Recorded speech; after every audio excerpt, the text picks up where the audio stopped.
मेरा नाम जिया मंजूर कुरैशी है। मैं 6वीं जमात में पढ़ती हूँ। आज हम उर्दू रीडिंग प्रोग्राम 2.0 के तहत स्टोरी वीवर डिजिटल बुक्स इस लाइब्रेरी में से आमिना कहाँ गई, ये कहानी मैं आपको पढ़कर सुनाऊंगी। आमिना कहाँ गई। बाबा नारियल की चटनी बना रहे हैं। अरे नारियल का खौल कहाँ गया। आपा आसमान को रंग भरना चाहती है। ओहो नीला रंग कहाँ गया। अम्मी अखबार मामा हल करना चाह रही है अखबार कहाँ चला गया। दादी की सुई कपड़ों पर जादू की तरह चलती है। ओहो बटन कहाँ गए। घर में बड़ी खामोशी है। बाबा बोले आमिना कुछ ना कुछ कर रही होगी।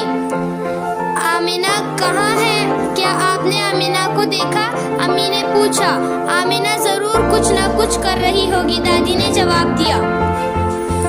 मैं अजनबी मखलूक बना रही हूँ, आमिना ने मुस्कुराते हुए कहा। ओ तो ये आमिना कर रही थी, दादी ने कहा।